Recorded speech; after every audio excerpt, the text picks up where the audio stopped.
something.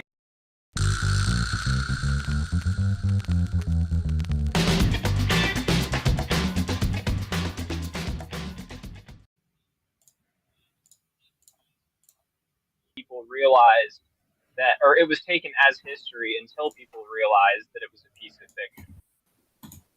And there are many others, like, for example, the story of the seven sleeps in the cave. That was story was invented that by. was a story which, it was literally made up by like. Can I just get your first argument it was made up by like a Syrian fiction. Oh, sorry. You know how he was talking about how Alexander the Great, how it was a fiction.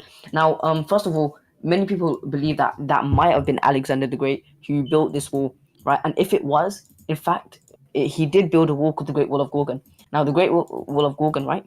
And these two tribes have been they were part of the Middle Eastern they were involved in the Middle Eastern area. So the Great Wall of Gorgon is in fact part of Iran. Now, many scholars they do not know the exact location of these two tribes, right? And the Prophet Muhammad did prophesize that in the last hour that these two tribes will break through and they will demolish every single human being, living thing on earth, right? Now, what I'm saying is, some Muslim scholars do believe that the Quran was believed to be Alexander the Great, but that's what scholars think. The Quran's not talking about that specifically. He does not mention Alexander the Great specifically. Yeah, I know. That makes sense. He calls him like the two-horned one. Yeah, but on many like Greek coins, Alexander the Great was depicted as having two horns as well. Yeah. Oh, yeah, and the story that he tells is mirrored in, like I said, a text that was a fictional account of the life of Alexander the Great written at the time. There's many different like folk tales and all that, that circulated around that time in Muhammad's time and area that somehow ended up in the Quran. It's just like I can't believe that this is the word of God when Muhammad would have heard these things already before, and then they somehow end up in the Quran. Yeah, and you'll find other stuff. I can't remember. I couldn't see who said it, but there was the story of the seven sleepers in the cave. Yeah, that was me. That was literally from like a bishop from I want to say like the 2nd or 3rd century. Yeah, I think it was the 3rd century, like a Syrian bishop who wrote it. It was because of like Roman persecution and all that, and he wrote that to make the youth, happy or whatever. And then like that ends up in the Quran. There's also like the Syriac infancy gospels, all of the prophecies about, not the prophecies, all the stories about Jesus, like for example, him speaking in the cradle and him making the clay birds and bringing them to life. Like those were written before the Quran. The Quran was, actually sent down supposedly. So either these people who wrote these infancy gospels, they found the original gospels and they wrote about it like 400 years after, or Muhammad just copied them. And I think Muhammad copying them is a much more likely thing. Real and true.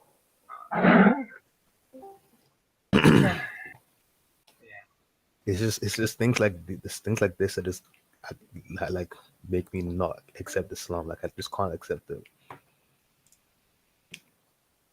Wait, did he leave?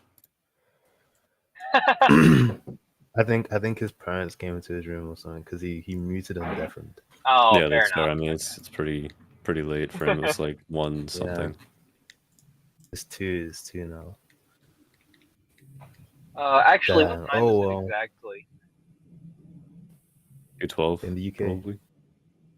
What? In the UK it's 2:12. 2:12. Okay, so that'll be 9:12. Good. I have to get home and shower before we have the TJump conversation. I'm driving right Hey, is he still in the chat? Yes, he is. Thomas jumps in. There you are. Hey, how's it going? Do you know what the discussion is going to be with TJump? It'll just be he's back. any questions or bones to pick that people from the server have. Actually, I have a question. Yeah. I have a question, real quick. Is your last name Jump, or is that like a Yes. Yes, my last name is Jump.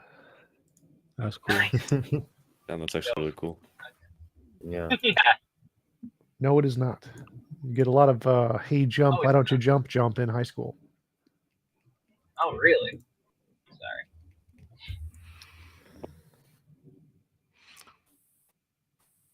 Sorry. I bro, EU, are you still You trying know, to cute. prove Islam? Is TJump a Christian, Muslim? Nope. I don't understand. Atheist. What are you guys He's going to an be debating? atheist. Oh, well, it should be interesting. Okay, so before carry on. Is he like a professor or something? Jeez, minute. Yes, professor of Yeah. arts and 5 minutes. sciences at Google. Google University. I don't know where we left off. Can someone What someone science? wants to At tell me Google? something? Google has Google University. We Google talking about- University. Google. Wait, so do we Google University or do we Google Yeah, I got my University? master's at Bing. Both. Same. Go got me good. Pardon. Eyebrow, are you trying to defend Islam?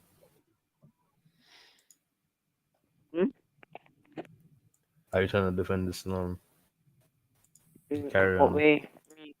I think everyone should defend their faith, no matter what it is. So Nah, I'm Yeah. talking about like now. Like we were talking about Dulkarnain, and the last thing we said before you left was like, oh, there were coins that depicted him with 2 horns, and then you left. Yeah, we were talking about the historical stuff. Although, wait, hang on, I wanted Yeah, to like- interject really quickly, just because you mentioned like the how does he know the day or the hour, etc. I don't think I ever mentioned that. Right. So, like, if you want, we can just continue to grant that that is indeed an error. But the main answer for that is, well, for one, when Jesus was on Earth, he willingly, didn't actualize some of his divine attributes. Like, there are times when he does, but for the most part, he doesn't, right? And as well, it's alluding to a Jewish wedding custom in which the father would sort of like, everyone would like know about the wedding, but it was a tradition where it'd be like the father would be the one to officially decide the day, he'd be the one in charge of it all. Excuse me, I need to drink some water. Yeah. Yeah, so you need to look into you also need to look into the like you cultural said. context of what he's talking about in order to understand what he means by that. Just first elaborate on his point and then I'll come back. So, like you said about his human form as well as his spiritual form. This is what I'm trying to get you at, right? Many people claim that Jesus was in fact God, right? But therefore, in the Bible, it even talks about that Jesus was the Son of God. So, is he God or is he Son of God? He can't be 2 things at once, in the sense that he can't be Son of God and then he can be God, right? Now you can say that Jesus was. If Jesus was on earth, then who was in the heavens? Because if God took his human form, let's say, right? If Jesus was a human form of God and he came on earth, then who was controlling the whole universe? Was it Jesus? Or I don't know who else it was, but who was it? Hang on, I just undeafened. I just got back. Was he doing the whole "if God died, then who was running the universe"? Oh, No, is he that said that he said that how can Jesus be the son of God then also God at the same time? And like when Jesus was on earth, because he didn't fulfill his divine attributes, he was the one that was running the universe. That's basically what he said. Right. Well, for Yeah, one, true. members of the Trinity, and also it's not like the divine nature changed. What we'd call, I guess, the hypostasis. I haven't really looked into philosophy of the Trinity too much because right now I'm looking into theism and Christianity in general. The reason I'm a Christian is because I think the inductive evidence has led me there so far, and it's just kept doing that. So I figured may as well, take a look into it, convert. And if I don't have the truth, then I don't have the truth. Who cares? But the main thing there is that the divine nature doesn't change, right? The hypostasis of the Son doesn't change. It was instead what we would call Jesus, is why we call him the 100% God, 100% man, is because it's a combination of the two natures. And I have to be really careful because Christians are really particular about this over centuries of philosophy. But I believe the two natures don't mix, but they are in one person. Yes. I understand that you gonna. Hang on, I can't hear you. But you're like really quiet. Yeah, you're really like cutting out. What I'm saying, God, Jesus was doing normal. He would defecate. He would urinate. He would be hungry. He could feel pain. God can't feel those things. Well, that's why I say that's why I say in the divine nature. It's human. Like, there's the difference between the human nature and the divine nature. This is called the hypostatic union. It's arguably probably the most complicated part of Christianity, even more complicated than the Trinity. But even though God is mereologically simple, we wouldn't expect him to be complicated, or we wouldn't expect him to be, stupidly easy to understand. Exactly. It's like saying if you were, if you created something, would you want to be like your creation? Realistically, let's say you created, I don't know, fidget toy or something. Obviously, that you want to be that fidget, but it doesn't make sense. We don't want to be like what? Oh, like a digital form? Did you say digital? I didn't really hear you. I said if you want to be like, for example, I don't know, like a robot, right? Like you create a robot. Do you want to be like that robot? You don't want to be like, you don't want to be your own creation. Does that make sense? I think that's God. Sorry, go ahead. That just goes against the attributes of God. So you don't want to be like your own creation. Well, we don't say that the attributes of God were, diminished or extinguished, but also I think that highlights one of the key differences between us and God, right? So the idea is that God loves us so much that he wants to be, kind of a part of the human experience. And he wants to, like, I don't exactly know how to describe it. Swinburne describes it a lot better. But, like, you want to be with humans. Yeah, he wants to relate to us. I woke up at like 4:30 yesterday and didn't get back until like 11 o'clock at night. But yeah, relate to us, form a relationship with us. And doing that by coming down and being more personal is, I think that's Can I use the Kaaba as ad space? What? You can? Bro, like, who would I pay to put my ad on the Kaaba? The Kaaba. Muhammad. Where is he? How can I reach him? Hang on, where's that image that one guy just posted? Muhammad is atemporal or something? You got a landline? Muhammad. Sorry, anyways, you broke into it. Have any of you guys, looked into the religion of Islam and researched about it? Yes, and I can conclude that it's 110% false. With all due respect to you. Can I hear your argument, please? Hmm? Can I hear your argument? Oh, I was talking about when you were gone, but basically, like a lot of like folk tales and like stories and all that circulated around Muhammad's time, are found in the Quran. Like, for example, the Syriac infancy gospels, like the miracles of Christ, speaking in the cradle, and him making clay birds and then bringing them to life. Like, these things were like written in like the 4th century and were circulating around Muhammad's time. So it's like it's like either these people who wrote the infancy gospels, they found the original gospels and then wrote about it in the 4th century, or Muhammad just found these stories and he put them in his book. And I think the second one is much more realistically true. Before we carry on, not necessarily true. So we have the hadith. I don't know if you know about it. This is basically the sayings, the practicing of the Prophet Muhammad, and so the hadith is just more of like the lifestyle of the Prophet, what he did, and it's been recorded down. That's why you have Sahih Bukhari, and there's many types of hadith. You have weak hadith. You have you have weak hadith. You have many different types of hadith. I'm not gonna get into that now. In the Quran, it talks about the crucifixion of Jesus. It talks about how when I forgot. When the Jews came to take Jesus. In fact, there was one of the disciples, and he was willing to sacrifice himself. I don't think you understood what I said. I'm saying that there were folk tales that were circulating around Muhammad's time in that area that somehow ended up in the Quran. Like, for example, Dulkarnain, all of these, Syriac infancy, gospel miracles, they So end up in the Quran. So it leads me to Dulkarnain, believe that Muhammad heard. Yeah, it leads me to believe that Muhammad heard these things from Jews and Christians or whatever, when he put them in his book to try and the persuade only them or whatever. Because he people thought, oh that wow, this heard. sounds really cool. So So that's why I'm saying that I can't right accept now, this I answer don't to be Dulkarnain. came from God. Yeah, I'll research into it. Now, for example, for the sake of argument, let's just say that was an error in the Quran. There was one error in the Quran. One error in the Quran is better. I don't know how many errors there are in the Bible. There's many. You know, But that's not my. I'm not saying that it's an error or anything like that. I'm saying he literally just copied it. Why would God feel the need to copy whatever was whatever stories you were know.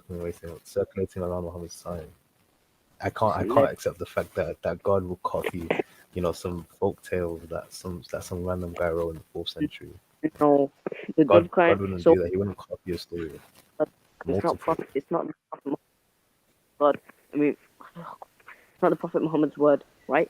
The Quran is God's word. It has no input from the Prophet Muhammad. That's why you have the hadiths for the hadith. If you look into the hadith, Then you'll see. why would God but I'm saying, obviously, I don't believe the Quran to be the word of God, so obviously I'm gonna believe that it was Muhammad that wrote it. So like, obviously, if I come from that standpoint, I'm obviously gonna believe that Muhammad would be the one to put these stories in if he was the one that wrote it, in my opinion.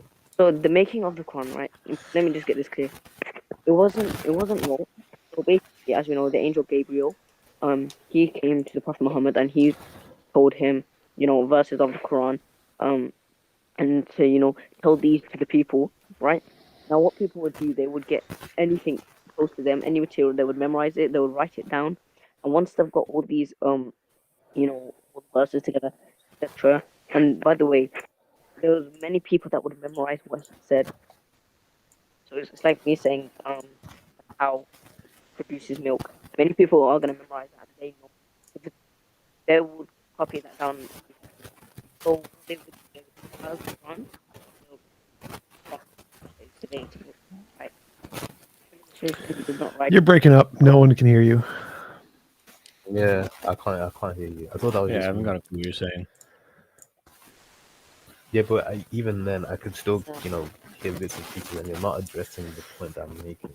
You're saying that, oh, look, the Quran was written down, people were writing it down and memorizing it. That's not addressing the point that I made, that Muhammad copied these folk tales and these stories. He copied them from I what mean, people were saying around him, and he only put them in the spoke Quran. You're not addressing the point. the name, and right now, as of right now, I do not know that much about that topic of. Like, just forget Dulkarnain. Even like the Syriac infancy gospels and the, like, for example, the story of the seven sleepers. These things, About these are like established stories, like this, like the story of the seven sleepers. That was literally like created. It was a story that was made up. It's known to be made up. It's not like the infancy gospels, but these guys are claiming to be writing from the inspiration of God. The story of the seven sleepers, it's 1,010% a made up story, as well as, like, you quoted that verse, like, oh, if one man wait, but in the Bible, if you when kill when one man, Jesus, it's like killing all of you mankind. That quote about killing one man is like killing mankind. It's taken from the Talmud, which is basically the Jewish version of tafsir, so the like I'm saying, Tanakh. Quran, So it's like, the Torah was a part of. We believe in the Torah. no, We but it's believe not. in But the. it's not the Torah. It's not the Torah. It's not the Torah. It's the Talmud. The Talmud is an exegesis. And we gave it that It's was someone a. it's someone explaining. It's like, for example, someone like making up their own holy book, and they start writing things that What Ibn part? Kathir said, What and then they say, that "Oh, part this of? is from the original text," but it's not from the original text. It's what Ibn Oh, Kathir said, not Muhammad or Allah or anything if like you that. verse in that scripture that you said, please show me. No, what I want to say is I don't know that much about the seven sleepers. Now, when Jesus talks about the parables, when Jesus talks about parables, for example, the great was it the great Samaritan? When Jesus talked about parables, they're not true. He used them as a as a moral, as a story moral. He used them as life lessons. Does he not? When he talks about parables, But I'm they're not. not But these aren't parables. These aren't parables. the These are life lessons. fabricated stories that were written in the fourth Exactly. century that circulated around Muhammad's time. No. It's not. But they're not parables. These are different stories written by random people. Are you trying to say they're allegorical? It's just Ibro? No, that's the word. no. I'm not saying. Okay. I'm not saying. I'm sorry. No, I'm talking Excuse me. about this. Excuse me. I hate to interrupt. I'm is it kidding. I 6:30 really already? love to. But we are 1 minute away from the Q&A with Mr. TJump over here. I think So Ash if we could wrap it up Aish said she'd quickly. be running a little bit late. I know, but we're officially starting at 9:30, and she gave me the go to do so. All right, is it going to be here or the event podium?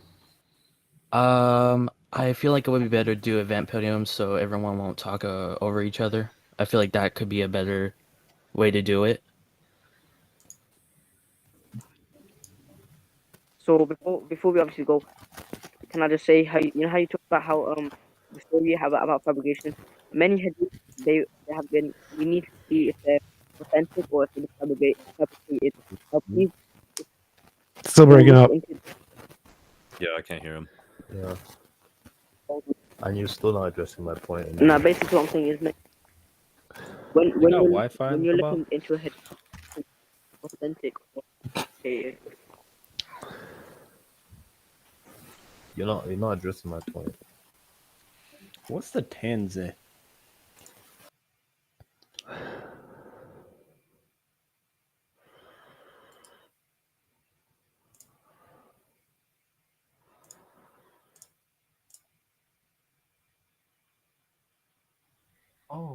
Oh wait, can I talk?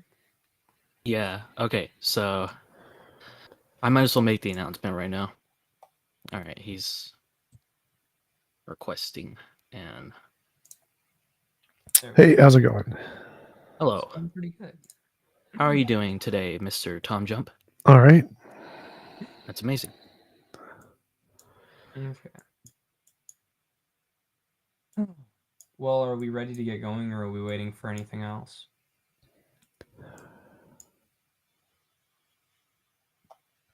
I have no idea. Yeah, we should be at this point. I'm just making the announcement. Oh, okay. Well, as soon as you make the announcement, we'll go ahead. I'm gonna go first. Then we'll have Monkito talk.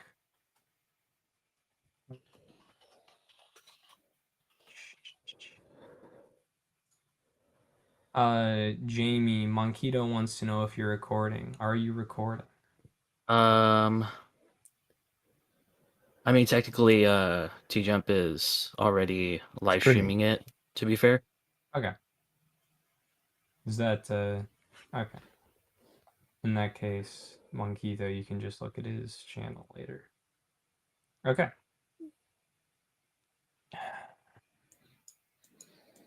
Before I start my line of questions,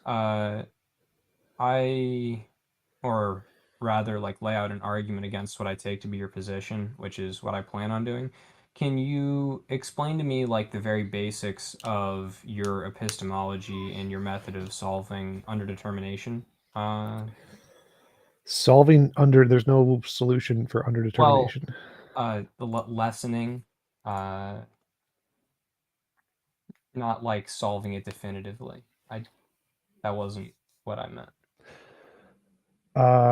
The first one that works is the one that's rational to believe because it's harder to create a theory that can accurately predict the future than it is to post hoc rationalize one after the fact. So the first one is the best usually. Yeah, the one which makes the novel predictions, which tells us something about the world. So when I haven't read a whole lot into epistemology, but I've read a very little bit. And from what I've read, I'm a kind of internalist foundationalist, and I take our method of knowledge, or our like way to knowledge of the world, is through like this set of givens which are non-propositional, like our immediate experiences of either our memories or the world around us or our feelings, and then we make an inference from those to something which is true about the world, or at least we hope it's true about the world. There are a bunch of different ways you could do this, and there's a bunch of different theories you could have about the world starting from this position and moving forward.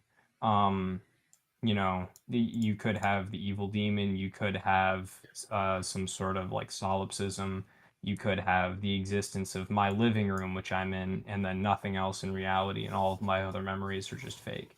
And as far as I can tell, when you get to this position where you have this set of evidence, these like set of non-propositional seemings about the world, you're justified, at least I think you're probably justified in making an inference to some kind of explanation about this, like my memories are probably about events which actually happened, my seemings about the world are probably about the world which is around me.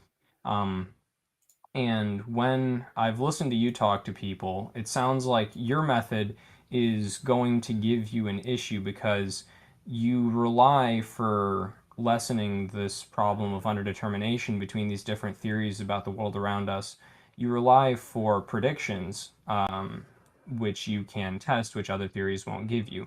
But your knowledge of the world, your theories about the world, at least as far as I can tell, are something which are moment to moment based. There isn't like this, like you need a synchronic theoretical virtue which allows you to, sorry, which allows you to say, like, this is probably true about the world right now.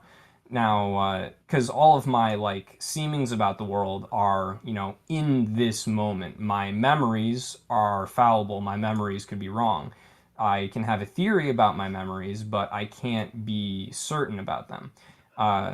So when I've like listened to you talk about this, I have this issue where if novel testable predictions are the way we solve, or not solve, but lessen this kind of underdetermination, how are we able to get out of this initial moment where you have no diachronic virtues available because all of your evidence is, all of your like seemings about the world are from a synchronic perspective. All of them Literally are none of from, it matters. Like if you have an idea that can give you an accurate projection of what the future is like and it happens, you're rational to believe it, even if there's infinitely many ways to explain that. So it doesn't lessen anything. You don't need to lessen anything. It's just, this is the idea that you had that accurately allowed you to predict your next experience. And so you're rational to believe it. That's all you but need. no, but at the next moment, all you have is your memory of the previous moment. You don't have the actual Doesn't matter. previous moment which exists. It You doesn't only matter. have. But how? But you won't. You're forming a theory about the previous moment in the next Sure. moment, which includes I made this prediction in the past. Sure. But again, doesn't matter. So you have an idea. Well, If that but idea how can do allow you? you to predict your next experience and it happened, whether you are accurately framing that idea or not, you're rational to believe it. Doesn't matter if you have access to it or not. It's just, But that's you your don't know experience. if you made the prediction or not. If you have the idea in your head that you made the prediction and it did happen, as far as you're aware, you're rational to believe it.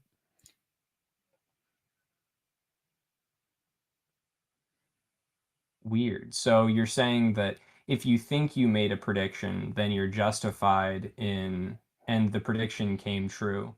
Yes. So if you had the belief that Okay. you made a set of predictions and all of those came true, you would be rational to believe whatever you thought caused you to get all those predictions right. Even if it's a delusion, Okay. you'd still be rational to believe it. Thanks. That was my whole question. Okay, someone else can go now. Monkito, do you want to go? I'm just sitting here. Oh, eating you had chocolate. your hand raised. Oh, I was gonna ask earlier. There was the question that you answered. I was wondering if this is being recorded. Okay. Yes, it's being recorded. Okay, well, I'm gonna head out for now because that was my only question, but you guys have a good time. Okay. So, If we have any people that want to talk or ask TJump questions on stage, you can raise your hand and I'll bring you up here. If you're unable to ask any questions, just text, just put it in the event VC text. Yes, I'll just make a statement position. My position is I'm an atheist because I believe that all of the evidences are best explained by naturalism, and there's nothing that indicates the supernatural or God of any kind.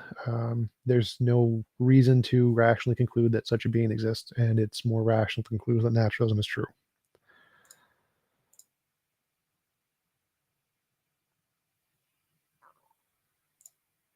Right. Okay.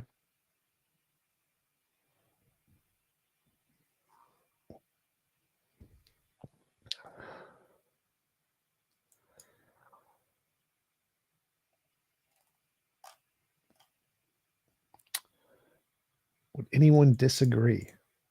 Think there's actually evidence of a God?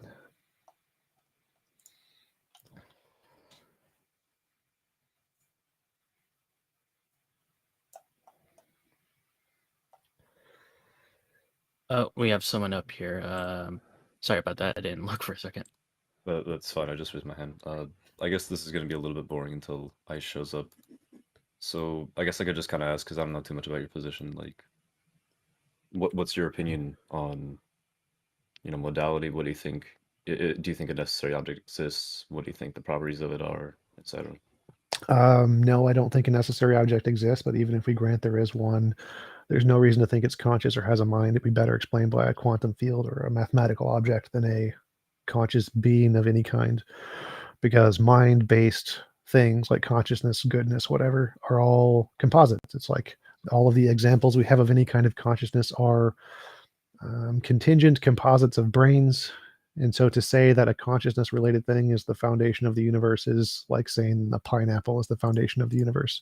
All the examples we have of pineapples are material things that are come about from trees. All the examples of consciousnesses we have are material things that come about from minds.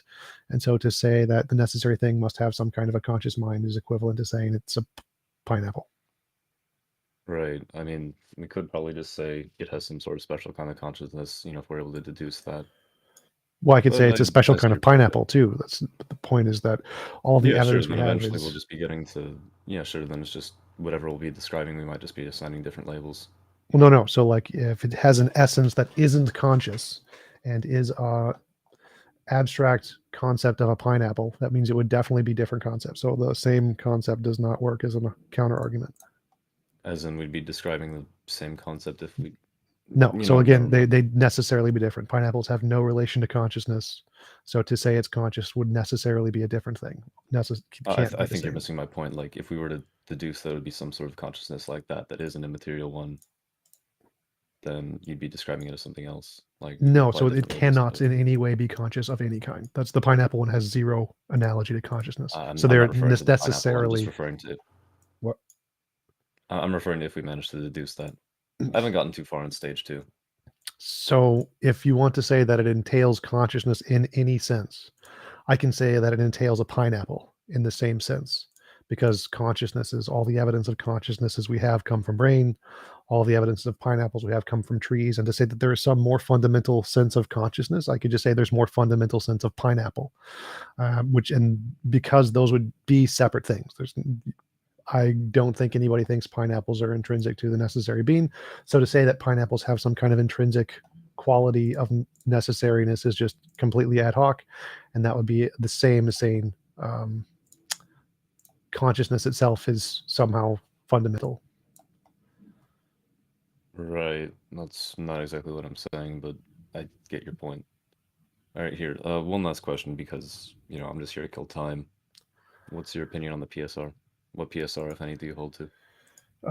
None of them. What I don't is think PSR? the principle of sufficient reason is required. Brute contingencies are possible. Therefore, the PSR is not required for anything. All right, then. Are you going to stick around on the server after? Because I probably want to ask you about an argument for the PSR in text. I woke up at like 4:30, so I'm really tired. Can't do anything over VC right now. Sure. But it'd be better to post it in mine or my DMs or something, because that's where I check most often. Yeah, sure, I can DM you that. And then what's your opinion on, the weaker PSR then? You reject that as well? Yes, because I mean, brute contingencies are a fact. So if there's a thing that is contingent that can exist without any explanation at all, then there's but no. the weak PSR concedes that. Like, Well, that's fine. Like it just says everything, Like I think facts all of the philosophers PSRs are made up by philosophers and have no correspondence to reality whatsoever. It's philosophers making stuff up. I see. All right. Well, are you familiar with oh my goodness, I'm suddenly forgetting his name. Della Rocca's argument for the PSR? Not off the top of my head, no. All right, it has to do with explicability arguments. I'm way too tired to explain it right now, though. So I can probably just DM you later then. Sure. Just had a conversation with Joe from Majesty of Reason on this, the PSR arguments. Nice. Is that video up on YouTube? Yep. Cool. I'll have to go find that. All right. You're next, Barry Dillon. Just an open-ended question to kill time. What's a naturalist's take on morals? I'm a moral naturalist, so I think that morals are objective. Moral statements have a truth value independent of opinion. Lots of different versions of that. I think it's kind of like a law of nature kind of a thing. It's a fundamental part of reality that is described in physics, and you don't need any kind of supernatural entity for that.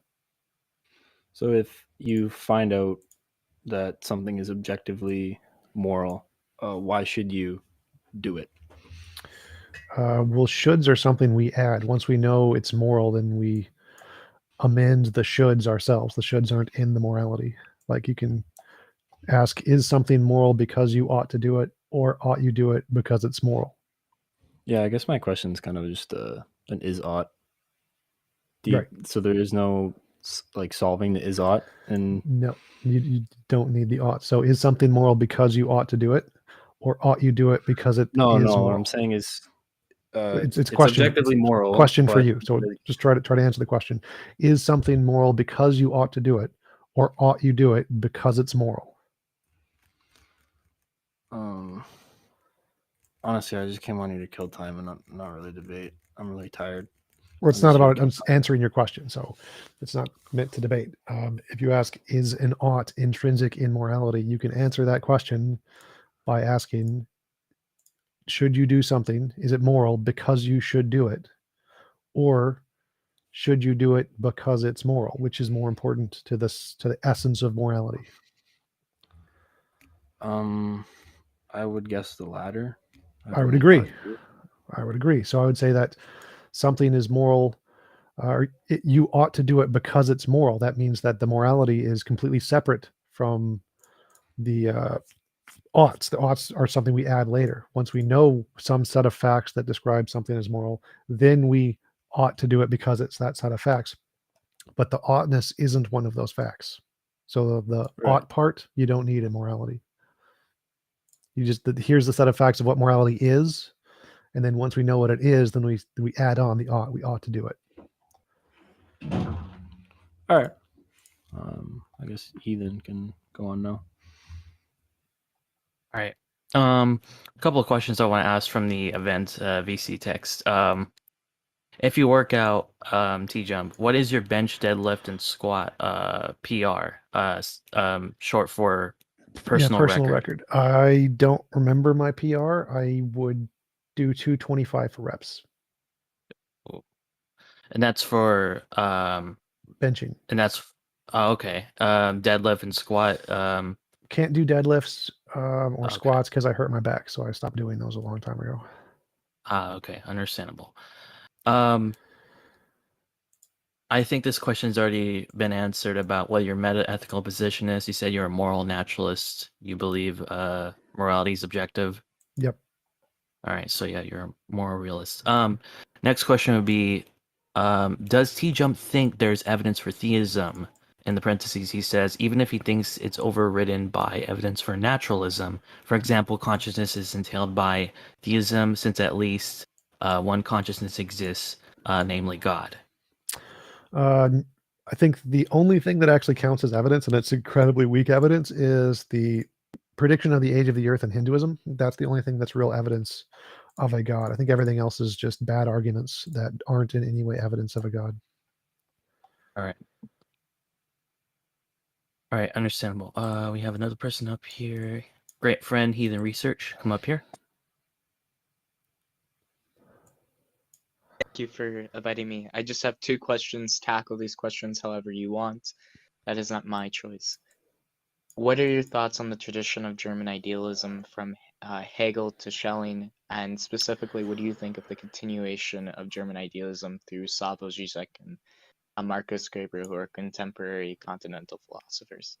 I think that it's pretty not well defined. I think that Hegel's proprietary uses of languages don't give a coherent definition of what he's actually talking about, and so I don't find his worldview coherent enough to really have an opinion on. Same with Heidegger. I don't think they did good at explaining what exactly they were trying to talk about. I think Slavoj Žižek is an interesting political philosopher, but I don't think his interpretation of Hegel makes it any clearer what exactly it's supposed to be. Have you read any of the works of Marcus Gabriel? Because I think out of the current contemporary continental philosophers, he makes his mission an objective towards the sublime thought clearer than Slavoj Žižek. I would even argue in a more specific and almost analytical form. I have not really done much research into the continuations of the work of Hegel because I didn't understand the work of Hegel. I would recommend looking into Marcus Gabriel. I think he's an interesting figure. That would summarize all my questions. Thank you for answering them. Yep. All right. We have a couple more questions from the chat. One question would be, why be rational? I know it's a bit ambiguous, but answer it however you want. If you want to be rational, that would be the reason of why be rational. If you don't want to be rational, that's perfectly fine too. So you don't need to be rational for any reason.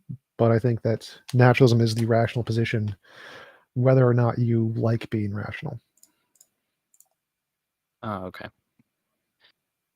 Now the next question is the God of the Bible logically contradictory? Depends which Christian you talk to. Many of them are, yes. I don't think necessarily it is, but I think that many versions of how Christians understand the Bible are probably logically contradictory. Right. That's a fair enough response. I don't want to make sure I miss any more questions. Okay, so are you familiar? Just a little bit of a question before, like a prior question before I ask this. Are you familiar with Rasmussen's counting argument? I think so. I think I've talked with him 3 or 4 times about it. Okay. So, a fellow friend of mine wants to know your objection to Rasmussen's counting argument, if you have any. You'd have to present the argument. I don't remember what it's supposed to say. I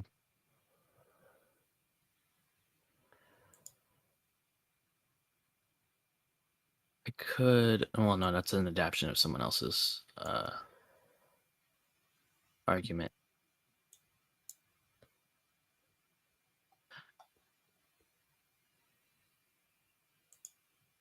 Okay, so anyways,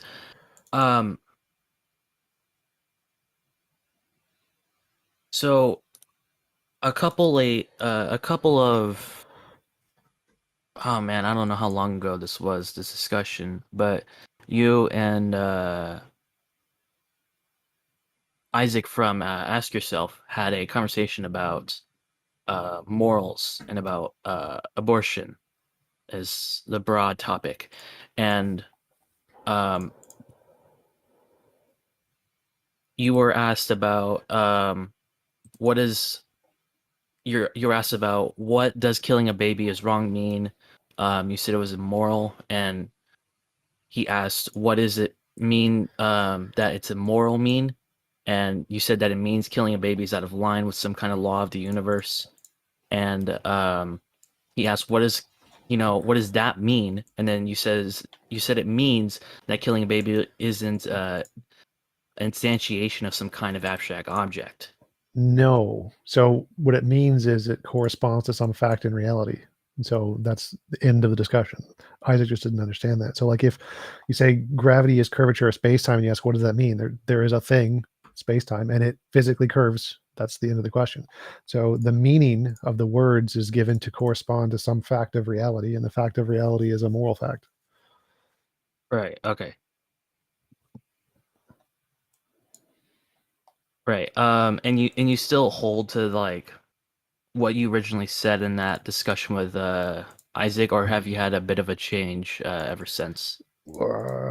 No. Okay, that's fair enough. This one is a little bit of a broad question as well. I don't know how to ask this. It just says determinist question mark. Yes, sort of. So a determinist in the case of free will. I think free will is impossible, but in the case of physics, indeterminacy is a thing. So I'm happy to grant indeterminacy in the context of physics, but I'm still a determinist in the context of free will. Right. And next question would be which Christian conceptions of God are logically contradictory? Which contradictions specifically? The ones that say we have free will, but God knows everything we're going to do before we do it. That one's contradictory. The one that says God is all powerful and can do literally anything, but he can't create a rock so heavy he can't lift it. So you can just change the definitions of all powerful to be anything logically possible or whatever. But the ones that are specifically entail things that require some consequence that people say can't do, those are the ones that are contradictory. Right. So the next question would be, do you have any thoughts on historical case for the resurrection? Yes, I've studied the evidence for the resurrection a lot. I had a number of conversations on it. The consensus in both law and history is that testimony doesn't count as evidence for things that don't have an empirical basis. So miracles, magic, mythical creatures, paranormal, the supernatural, UFOs.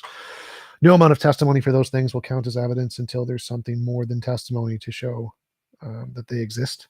And so if you have testimony of the resurrection, that isn't evidence historically that it actually happened. That's evidence that people said it happened, and that's it. And there are many, it's a common occurrence in history for people to include mythical things like Romulus and Remus being raised by wolves and founding Rome or whatever. None of that's taken seriously in history. None of the miracles, magic, mythical creatures, paranormal, supernatural UFOs, none of those are taken seriously in history for the exact same reason. People's testimony doesn't count as evidence of things that have no empirical basis in reality. And so I believe Jesus existed as a human being and lived and did Jew stuff, but he didn't rise from the dead or do any miracles. And that's the historical consensus on the topic. Okay. So about the question earlier that I asked about if you had any objections to the counting argument. So this is just a refresher of the argument. Premise one would be, for any class of physical property, there is at least one or more mental property for thinking that the physical property is physical. Premise two, there are more classes of physical properties than there are physical properties. This would be Cantor's theorem applied. Premise three would be, it therefore follows that there are more mental properties than physical properties. Premise four, and finally the conclusion, conclusively, not every mental property is necessarily a physical property. What would be your objections to this argument? All mental properties are physical properties. Reject that premise. So yeah, I'm a physicalist, so I think the brain is physical. It means all of our thoughts are physical. That's what the consensus in neurology, psychology, cognitive science, every mind-related field is, that thoughts are physical things and they have weight. And so the fact that there is a potential for thoughts to exist and not be physical, which I think it's logically possible, and therefore it's logically possible that there are more ideas than there are physical states. That doesn't matter because there's no evidence of it actually existing. So until there's actually evidence that there's something more than physical thoughts, that there are in fact non-physical thoughts, then there's no evidence that there are more non-physical thoughts than physical states. Right. So we have another question about the hard problem of consciousness, and it seems to be that when you explain your position, it seems to be more of a reductive physicalist position, and this person wants to know how you solve that problem. Well, if I solve it and win a Nobel Prize, then you will know. We don't have a solution. No one has a solution. Idealism and panpsychism don't have a solution. There is no solution to the hard problem of consciousness yet. We are currently just, the best thing is to wait for the science. And that's, once the science progresses, it will probably have an answer. And that's the best inductive solution we have. Right. That's fair enough. And if you haven't debated Canadian Catholic, when are you going to debate him? 6 or 7 times we've debated. 6 or 7 times you debated, and all these have been recorded? Yep. They're all on my channel. Interesting. Interesting. You're always prepared, it seems.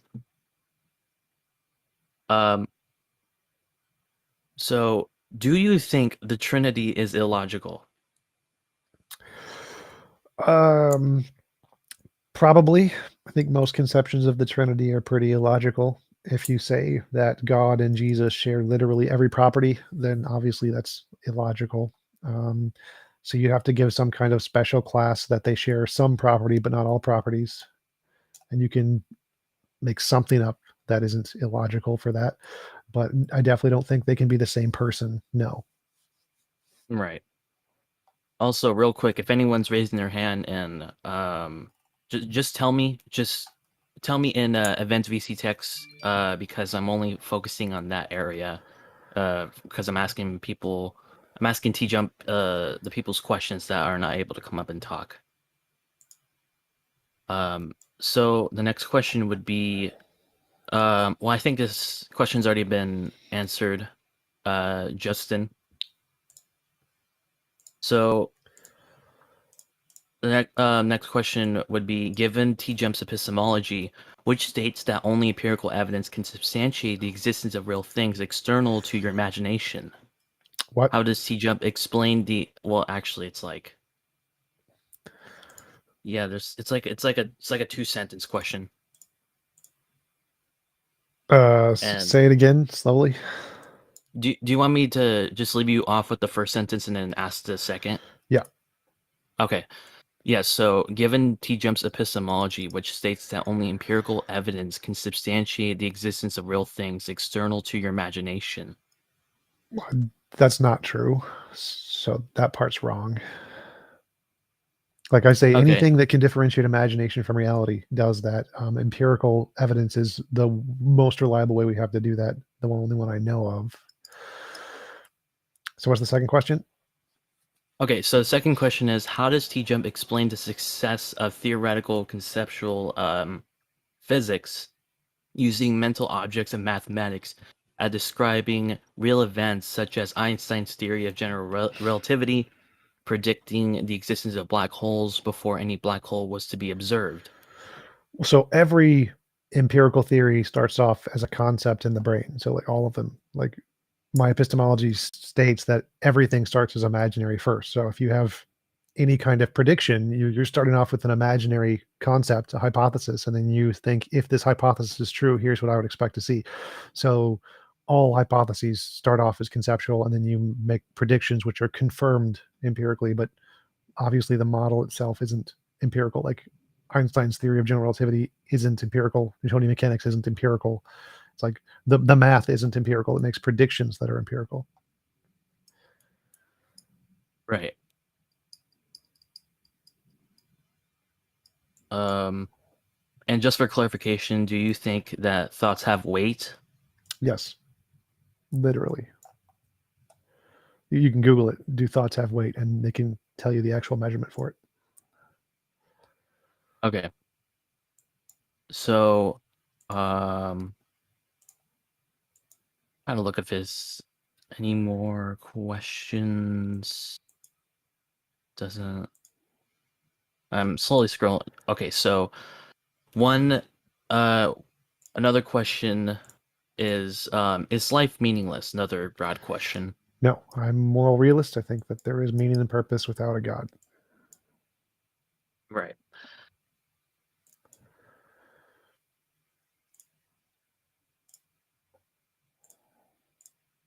What is your max hip thrust? I don't know. All right.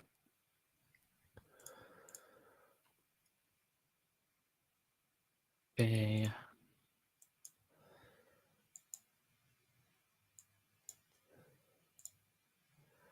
Do you have any, since your chair has been around for a while, does your chair have any, does it have any bad odor? No. No. It usually gets cleaned, I'm assuming. Yes, there's leather treatment stuff. It does very well. Okay. Now, next question, going back to serious questions. Do we generate meaning and purpose? Sure. Do we generate it? Yes. Right. And do you have any thoughts on fine-tuning? So the fine-tuning argument is the argument that of all the different combinations of the laws of physics, only a very small percent can allow for life. Problem is that for each different possible combination of the laws of physics, there is also a potential God who would want that potential combination. So of all the different possible variations of God, there's a very small amount of variations that would create a life-permitted universe equal to the number of variations in the laws of physics that would produce a life-permitted universe. Therefore, God is equally as fine-tuned as the universe. The solution would then be to say, oh, there's only one way God could be. He's a necessary being, in which you could just say, oh, no, the universe is a necessary being. So the fine-tuning problems applies equally to God as it does to the universe, and saying God is the solution just kicks the can down the road and doesn't solve anything. Okay. So next question would be your thoughts on veganism. This could be answering just general veganism, ethical veganism. Yes, veganism is the morally correct position. Killing anything with consciousness is immoral if it doesn't want to die. And so vegans are correct, but they're extremely annoying, and I don't care. I'm going to continue to eat cheeseburgers. That seems to be a little weird, coming from me, about how you agree that it's wrong to kill any conscious entity, but you're going to continue to buy something that's going to demand more people to kill these conscious entities. Yep. So I am immoral, and I am okay with that. So knowing what objective morality is and caring are two completely separate things. So I can know something is objectively moral and just not care. Right. And okay. So if you had to make an objection to abortion, which one would it be? So I would say that abortion is self-defense. If someone else is in your body without your consent, you have the right to remove them with force. It is immoral to kill anyone ever for any reason, but it's a justified immoral action.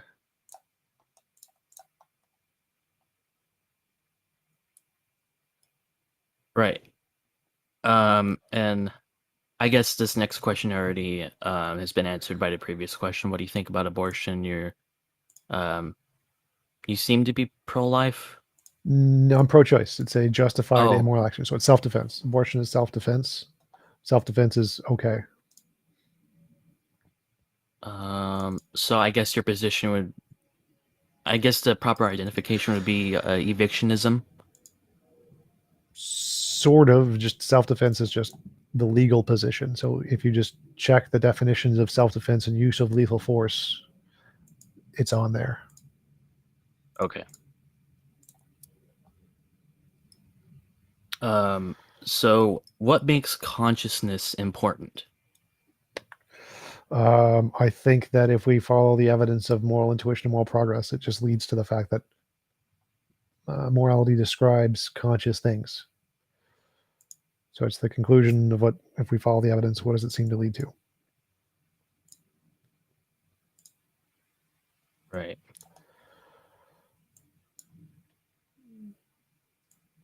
And so another question being asked on brains. is what determines me being conscious in my brain and experiencing my brain's sensations rather than another brain's? Physics. Okay, pretty straightforward. And again, just for clarification, what do you use to justify your morals if you haven't said it before? Law of physics. All right. Now,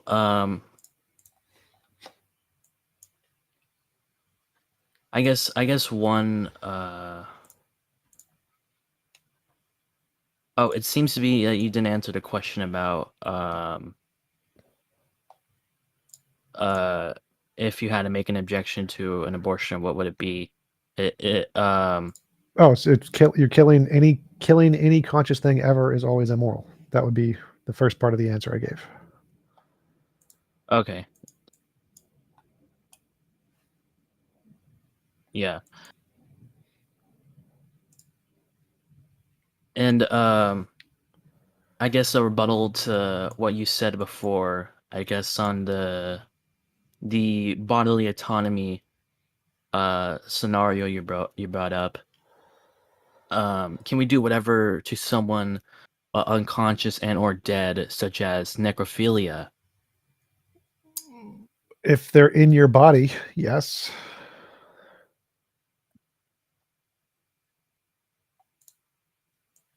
Okay, because there seems to be a contra bodily autonomy if and only if inside someone.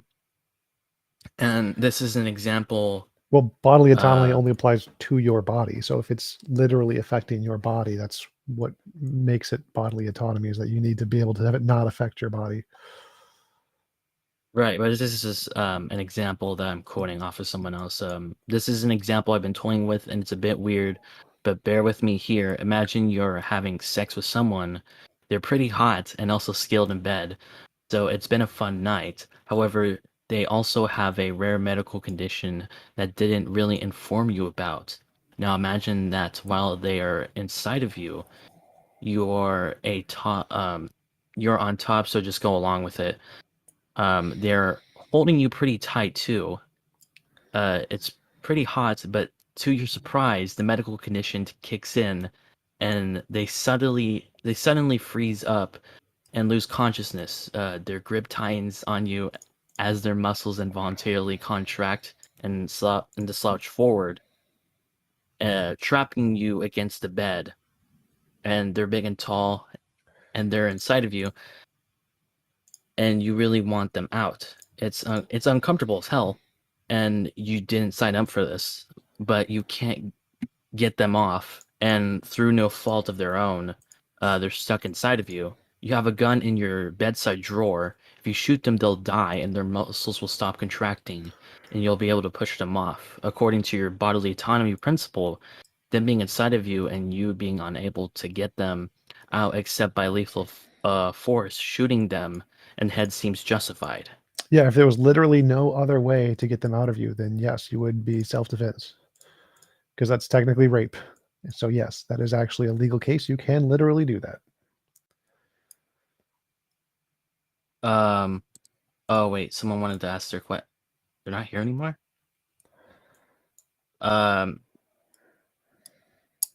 Yeah, you can ask your question up on stage. I don't know if you're still here. Anyways, so just to clarify on you, like the previous question determining you being conscious in your brain and experiencing your brain sensation rather than other brains.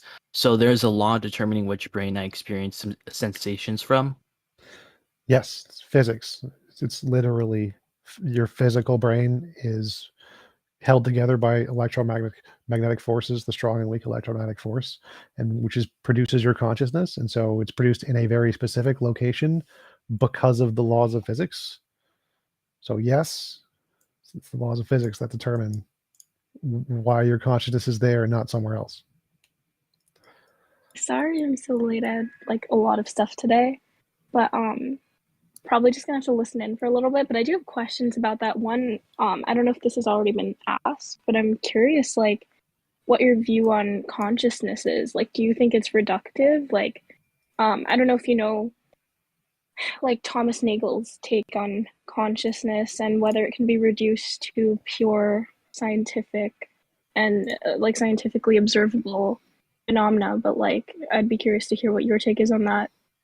Yes, I am a physicalist, so I think that it's purely physical. I think that's the consensus in neurology, psychology, cognitive science, and all of the major brain sciences right now. So I go with them.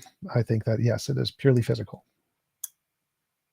But do you think that, like, I think that Nagel at least makes a good point in that there is a certain first personal aspect to consciousness that really can't be mapped when it comes to like scientific description, because that's by nature third personal.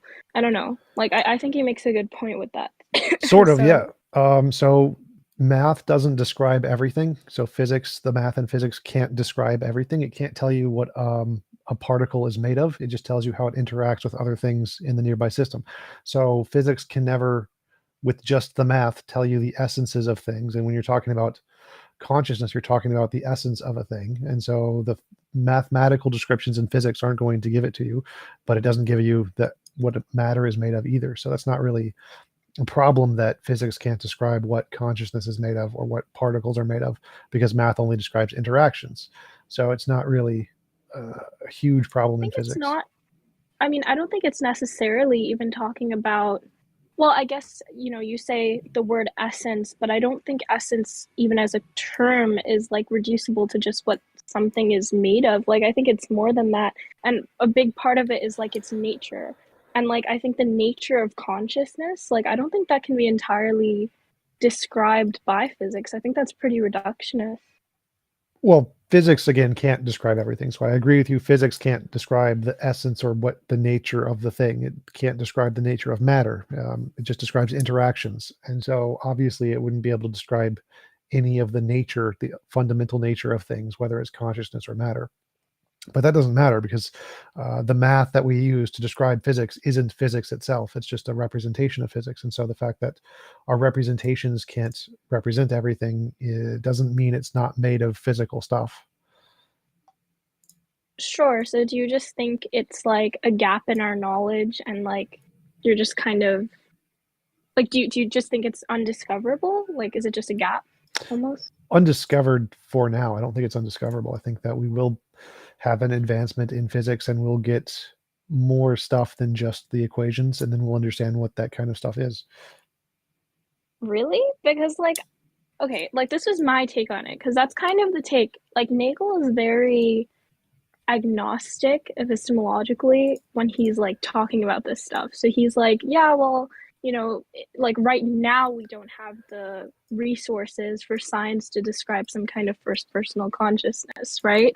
But like, I honestly, like, most of his work makes me take a more hardline stance, and I think he could take a more hardline stance, because like, I think the very nature of science goes against its ability to describe something like this. The very nature of science, the way that science works, the scientific method, I think that they're all by nature third personal. And I think it would be a contradiction to say that you could describe something like that with something that is first personal using like third personal methodology. I don't think there's anything in science that says it can only describe third person things. I think that's just our current science does that de facto. It's not like a law of science. We can only describe third person things. I mean, but that's pretty much like, well, I mean, I guess you could expand what you mean by science, but like right now, at least, it's kind of based on things like observation, etc., right? Which kind of makes, and like experimentation, which in nature cannot capture, like you cannot fully convey that first personal aspect. Right. So I don't know. Well, there's lots of things in science we can't do that for. That's why I gave the example of matter. Like, we can't express the essence of matter in using interactions in physics. Physics only uses derivative equations to measure how something can change over some metric like time or whatever, but it doesn't you can't describe anything in a stationary position. That's why you can't discover something's position, momentum, and position at the same time. It's impossible because physics just can't do it right now. But that doesn't mean that it can never do it. So it seems like your argument is that inductively our physics works this way, therefore it will never be able to do more than this, or something along those lines. Well, sort of, but I think it becomes more of like a contradiction rather than like a limitation by its current kind of progress. Like, I don't think it's something that's necessarily just because it's like limited right now and like we don't have the resources. Like, I understand that, you know, like science is progressing at like an exponential pace. I'm not saying that we're not going to reach some amazing new conclusions like literally tomorrow, but the thing is, I think there's a very big difference between saying, oh, this is what is possible to kind of like understand and like what the scope of physics is, versus like, okay, well, this is kind of a contradiction to say that physics could describe this. So, I mean, like, that's my opinion on it, but why would it be a contradiction? Like, as far as I know, there's nothing in science that says we can never describe first-person experience. Because at least in my opinion, the way that the scientific method works, using observation, using, you know, like experimental methods and stuff, I think they're all based on third personal. Sure. Reckoning. So for now, the core of science is third personal. So, I mean, I guess maybe if you said like, oh, well, we could discover a new method of like, I remember that we were talking about this, like there's an idea that maybe you could kind of transfer this like first personal aspect in some way, or this is an idea someone had at least, through like language or like stories or poetry or something like that. So I'm not saying that like, but I think to say that science could do all that kind of goes against the nature of science. I mean, well, the scientific method changes all the time. The scientific method is just whatever works. No one really cares about why it works. And so if there's then what do you think science is? A method to differentiate imagination from reality. Okay, that's interesting. But do you think so? I mean, like, I'm gonna fully admit, like, I really don't know anything about your philosophical views. So I'm curious, like, where do you stand, like, on metaphysics and epistemology? Because, like, me, I'm vaguely an idealist. I'm kind of exploring different kinds of idealism, but it's always kind of interesting to hear where other people stand. So. Sure, I'm a metaphysical naturalist. I think naturalism is the best explanation for what exists. Physicalist for the brain. I think there's only physical stuff. Epistemology. I wrote my own epistemology. I think that we need some way to differentiate imagination from reality, and novel testable predictions is the best way to do that. And so I think that the best way to justify beliefs about anything being true outside of your imagination is if you can accurately predict something about the future that we don't know yet. Okay, that's interesting. What I don't like, I find a lot of what you said to be reductive. So I'm just curious why. I mean, like, even just taking into account your like metaphysical naturalism, like, why is that something that you hold to, and like, why do you feel it adequately explains? Because of the successful predictions. So I wouldn't say it's reductive, because you can add things with testable predictions too. You can say, like, I believe God exists. If God exists, he'll give me a gold brick when I pray. And then you pray, you get a gold brick. That would be additive. So you'd add something there. The reason reductionism works very well is just because that's what successfully made the novel predictions throughout most history. So we've always just been. What do you think of Hume, though? Of Hume? I think Hume was a very interesting philosopher in lots of respects. Like, because I don't know, I found him pretty convincing actually in many ways. So I'm curious, like, what you would think of his problem of induction and things like that. Because obviously, you said one of the biggest reasons you believe in these things is power to make predictions. But obviously, Hume is kind of making this claim that these predictions are purely based off of custom and not reason. Well, yeah, I don't care what method you use to come up with a hypothesis. You can make any hypothesis you want. Like, you can say, my magic 8 ball was created by a magical leprechaun that created the universe. And then the magic 8-ball gives you predictions, that's fine. So I don't care about the method that you use to come up with your hypothesis. All I care about is the success of the hypothesis. So to me, it wouldn't make a difference. Then in that sense, you're kind of like saying that, see, the thing is, like, for one, he says that we explain unsuccessful hypotheses. So for example, if we make a hypothesis and it doesn't succeed, then we say, okay, well, it's because, you know, X factor was different and therefore it affected it differently. But the fact is that every situation is going to be uniquely different in some way, shape, or form, right? So he says there's no way to predict using purely reason, like no deductive method that's actually grounded in reason to predict anything or to even explain simply cause. So it's not really like, in my opinion, I find this pretty compelling in a way, in that I don't think that, like, what you're saying, like, I understand what you mean, like, if it works, it works, but it's custom at the end of the day. So it's kind of like an appeal to Izzat. You not grounded in reason, then there's nothing active about it. It's just like whatever kind of works, and it's kind of just an appeal to pragmatism. Kind of sounds like almost like Lockean in a way with its justification. I don't know. Well, there's no deductive proof of essentially anything. We can never prove anything with certainty. The question is what are we rational to believe? Are we rational to believe something that we came up with this idea in our head for whatever reason, and we say this idea can predict the future in this way, and everything else is very, very bad at predicting the future. It's very hard to predict the future, and this one thing is very good at it. And then is it rational to believe that that one thing that's very good at it is a better belief or more likely to be true than the other beliefs we have that are very bad at it? And the answer is yes. So we don't need some absolute connection to the fundamental nature of reality to know which one is 100% right. We just need to say, is this one better than the other ones we have? And it can do something the other ones can't. And so we're rational to believe this one is true. So, I mean, the thing is that the way that you're describing, see, rationality is often, you know, used interchangeably with something that is reasonable, right? But reasonable being grounded in reason. But like reason alone cannot give you these conclusions. At least that's what the belief is that like I propose. So my question is, like, aren't you just making an appeal to pragmatism? Like, of course, like, okay, this is at least what my professor, this example, it's a little silly, but my professor uses this example. Like, when you walk into a classroom, then, and you're like, the ground is there under your feet, you pragmatically don't like walk out fearing that that ground is going to fall away, right?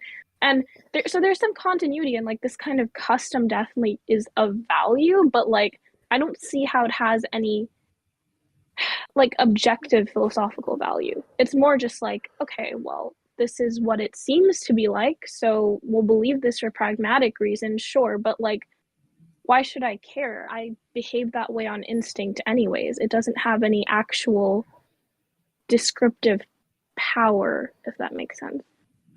I'm not exactly sure what you're asking there. So like pure reason, we're obviously not using analytic pure reason. We're saying I have a idea. I made up a theory of the world, materialism or whatever.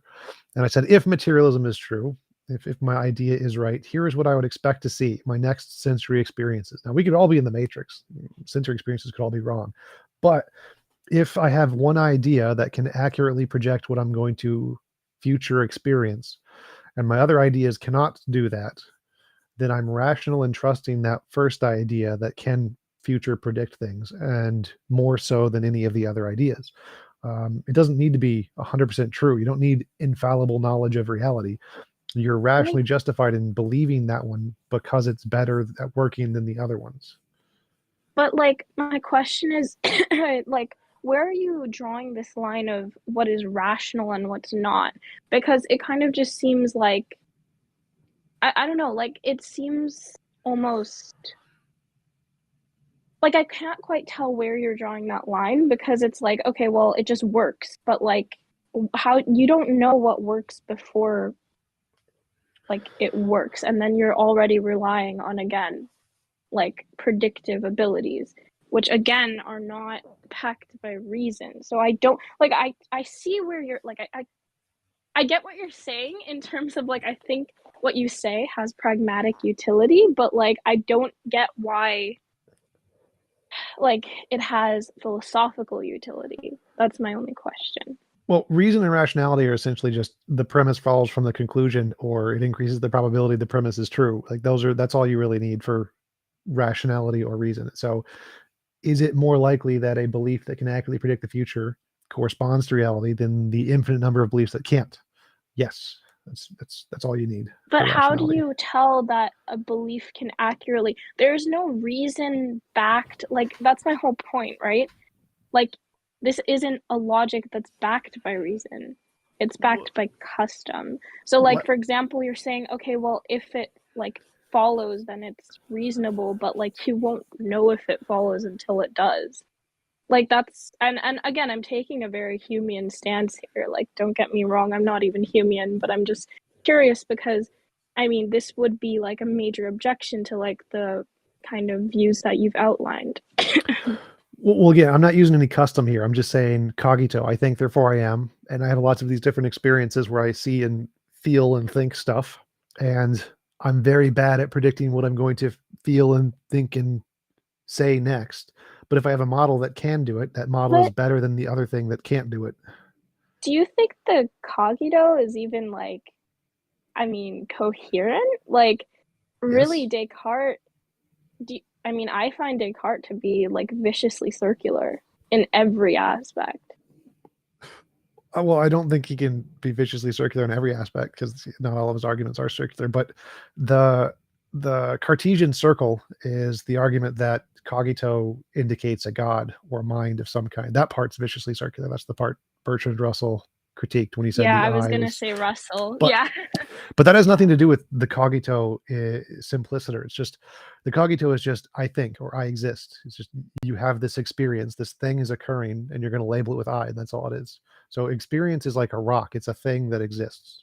And then the cogito, the argument, is just a description of that thing. So the argument doesn't mean anything. You don't get knowledge because you're following the premises to a conclusion. It's just a description of this thing that exists, which is your experience. Okay, sure. I mean, I'm curious how you draw further conclusions for that. From that other. Obviously, Descartes was a rationalist, so that's not exactly the route that you're taking. Right. So you don't. You just say I exist. That's the starting point, and then there's some difference between the experiences you have. There's a difference between your imagination and your reality. When I imagine a unicorn, I don't see a unicorn in front of me. So there's some difference between these classes of experiences, and I want to some way to differentiate between the two. And the way to do that is with I have this idea that can accurately predict what my future experiences are going to be. And if that works, that's a good way to differentiate which ones are the imaginary ones and which ones are not the imaginary ones. I mean, okay. Like, honestly, I'm not fully convinced. I think that Hume's critiques, at least, like, would you say that you leave yourself open to, like, at least a level of skepticism? Because that's the only way, like, the only way that I see this working is if it's like, okay, I could be wrong, but pragmatically it's true. It's fallibilism is the technical term. Fallibilism is the position Sure, you can have knowledge without certainty. Are you an epistemic fallibilist? Sort of, yes. So I believe that you can have knowledge without certainty. Yes. Okay. That's interesting. It's also the huge consensus in philosophy. Most philosophers are fallibilists by like a huge margin. Yeah. I don't know if I do have to go do something really quick. I'm just going to be muted for a little bit. I think some people have questions, so we can just take those really quick. Sure. Right. We can go back to asking the questions in the event VC text. And before I ask these other questions, I just want to address the analogy I was reading. I was pretty uncomfortable with reading it, and I apologize if it came off wrong to anyone in the chat, and I apologize to you, TJump, if it came off bad or anything. I was just reading an analogy off the VC text. The sex one? Yeah. Yeah, no, that's fine. You guys are a lot better than like politics and religion. You guys are terrible. Wait, I'm so sorry if people were being rude. Like, I definitely try to keep the server in check, but like, I'm sorry. No, it's totally fine. Like I said, this is meant to be a respectful server. Yeah, you guys are a lot better than politics and religion. Yeah. So appreciate that. Thank you, guys. Yeah, no problem. This one's another broad question. What is your view on monarchical Trinitarianism? For clarification, you've talked with Sijuwadi, and he's the one who posed this model recently, his type of model recently. And I don't know if you guys have talked about this besides like his evidence for, grounding needs grounding. But yeah, we just want to get your view on it. Yeah, his model is contingent on the idea that tropes are a real thing and that they have some kind of explanatory power in philosophy. Tropes are highly doubted. No one really, it's a very minute position in philosophy that anybody accepts tropes. And if tropes are real, then he has to limit what kinds of things can be tropes. He has to say that certain kinds of things can't be tropes. And in creating criteria and principles to eliminate alternatives, he defines essentially God as the only kind of potential candidate for a trope in the whole grounding relation thing, the triomny, whatever. And that's the trope that he thinks is the only one that qualifies as a one that can be the founding trope.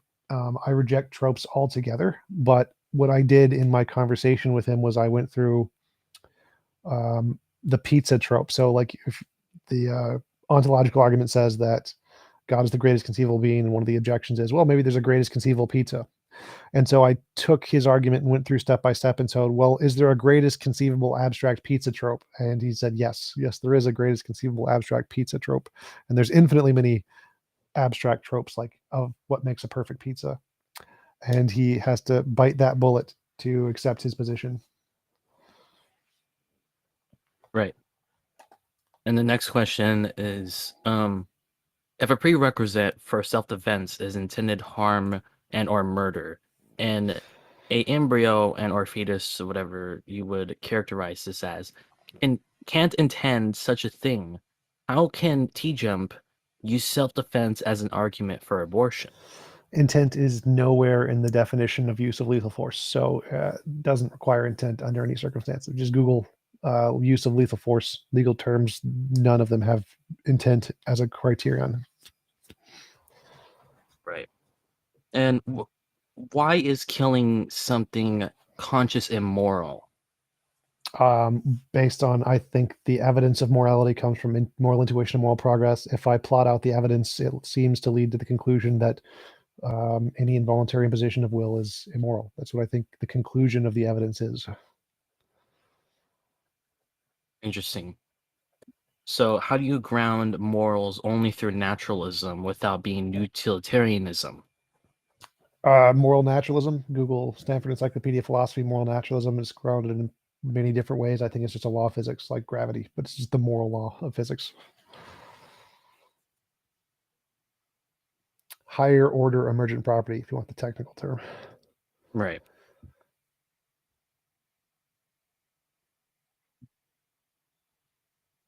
I guess a more appropriate way to ask the earlier question I asked, if someone fell unconscious while having intercourse and were trapped on top of you, would shooting be justified?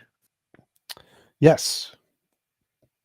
Said yes. So like if someone is literally forcing themselves in you without your consent, whether they're doing it intentionally or not, you are justified in using lethal force to stop them.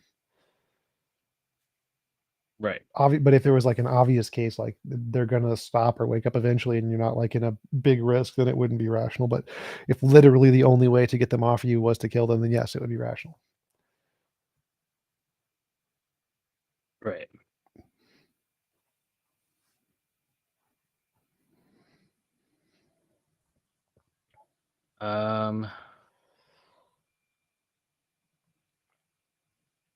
Okay, so another question is... Okay, so another question is, I just lost it. It's not a question. There's no question mark at the end of that. Hey, don't be mean to me. Okay, so the evolutionary argument against naturalism, do you have any thoughts on it? I believe Plantinga made this argument. Yep. So Plantinga's evolutionary argument against naturalism is that we're not we don't have, or we have a reason to doubt our rationality because it's a result of survivability and doesn't select for truth. The problem is that because our brains are a result of inside of being reality, they can't make things that are not in correspondence with reality. So evolution couldn't select for a round square. Like you can't imagine a round square even if you wanted to, no matter how evolutionarily advantageous it may be. It's just impossible, so it can't happen. Same thing, you can't ever believe you exist and be wrong. And so even if evolution can select for many things that are false and built on survivability, it can't make all of your beliefs false. And so as long as you ground knowledge on the ones that can't be false, you're fine. Right.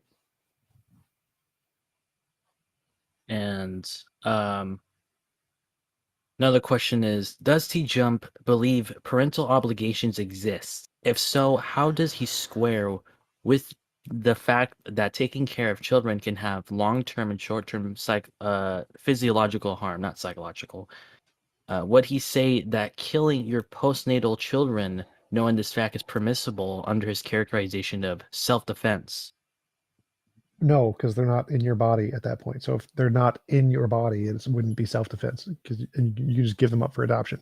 So like if they were literally like attacking you or attached themselves to your leg and you literally couldn't get them off, then maybe it would be. But currently, since they're not in your body, it wouldn't be self-defense at that point.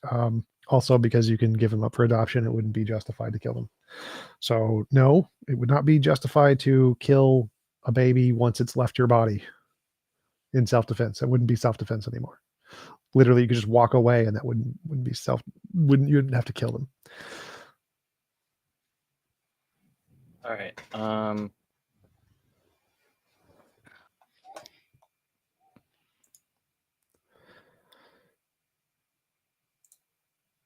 Okay. So, a response to that from the person who asked the question is, that's question begging. Why does the fact that they are in your body matter? Well, that was, he said, given my principle, that's my principle, is that if they're in your body, the bodily autonomy applies. So it wouldn't be question begging. That's the difference between the case of killing someone outside of your body and killing someone in your body. Why does bodily autonomy matter? I think that's just the basis of morality. The evidence that we have of morality comes from moral intuition, moral progress. And if we follow that pattern and describe a principle, bodily autonomy is a part of that pattern. It's the conclusion of the evidence. Right.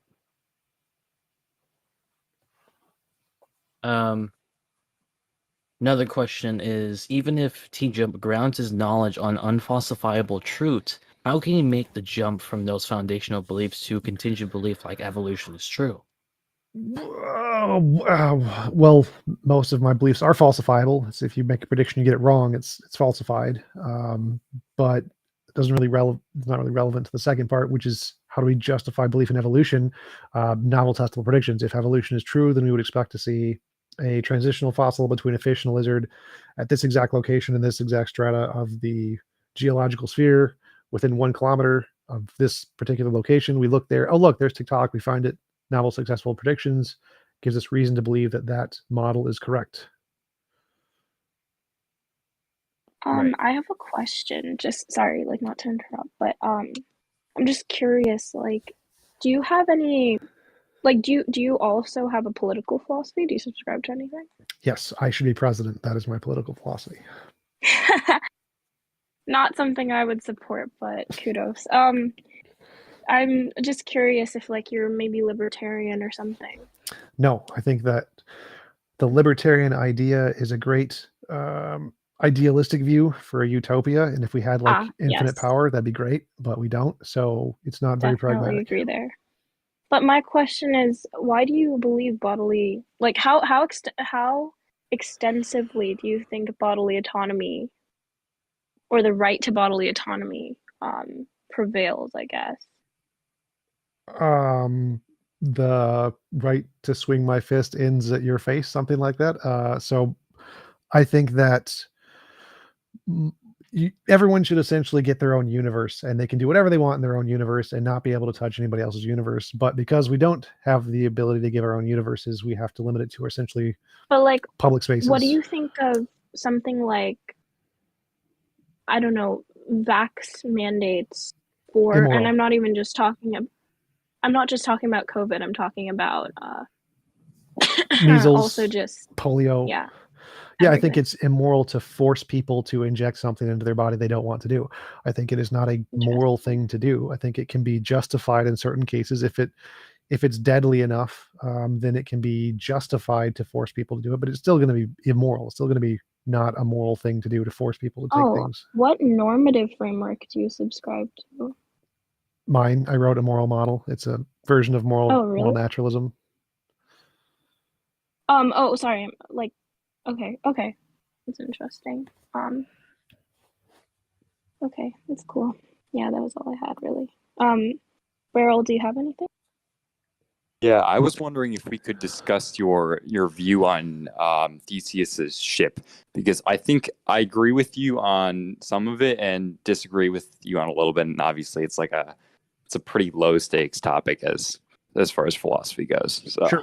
I just had a conversation with Joe from Majesty of Reason. We were talking about this, how the Theseus ship problem is mostly a linguistic one, and that the ontology of what makes something Theseus's ship is the effect it has, like what you're using it for. There isn't really an ontology of Theseus's ship. It's not like a real thing there. It's mostly just a linguistic framework that we use to categorize things. And so the one that's Theseus's ship is the one that's doing the effects that we would expect from Theseus's ship.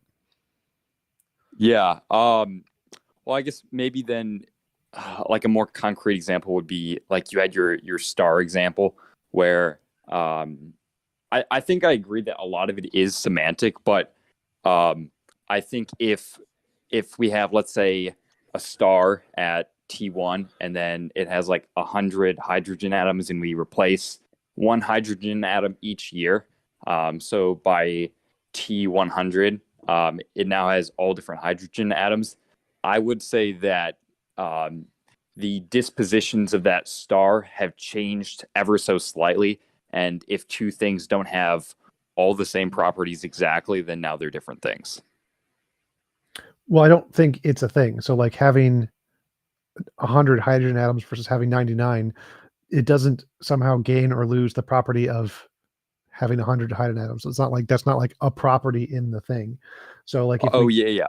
Oh, I'm sorry. I didn't mean to cut I would you say off. like if we took the sun, like our sun, and we started replacing hydrogen atoms and teleporting them to another solar system or another galaxy or whatever, it'd still be the sun. Like even if we replaced all of them a million times over, we're still going to say that's the sun because it's the thing that holds the solar system in its gravitational well. The number of hydrogen atoms really doesn't matter because what we define the sun as is the thing that holds all of our planets together in the solar system, and that's really all that matters. So we define it based off of its function, not its parts. I would agree that it doesn't have to be off its parts, but I think it can't be identical because if the sun before and the sun after differ even in a millionth of the degree of heat, because when you do different hydrogen atoms, like their spin will affect the chemical interactions they have, let's say. So if we do replace all these hydrogen atoms, presumably the heat of the sun will change a little bit. And I'd say if something changes even slightly, it's no longer identical, even though maybe we could still refer to it. Well, actually, I don't even know if we could still refer to it as the sun because maybe pragmatically it'd be a good idea. But if we're being exact, now it's not identical to the old sun. Well, so based on your definition, when you lose brain cells, you're not you anymore?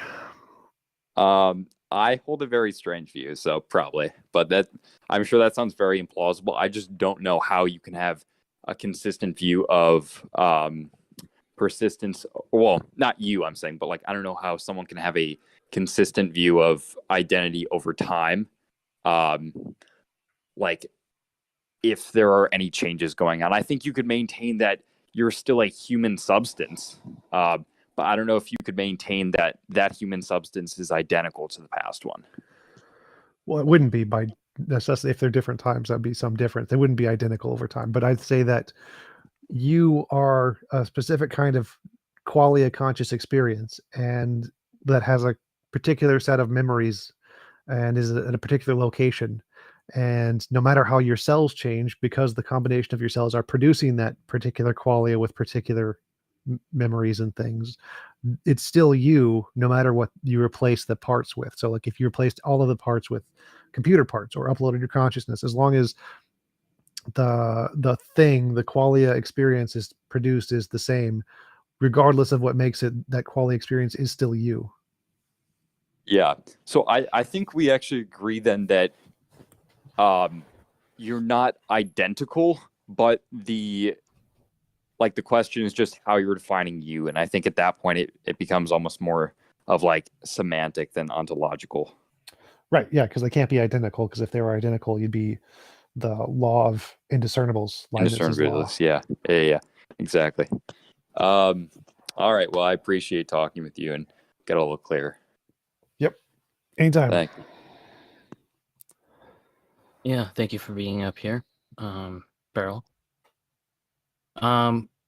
Just a little of a fun question before we move on for a bit more until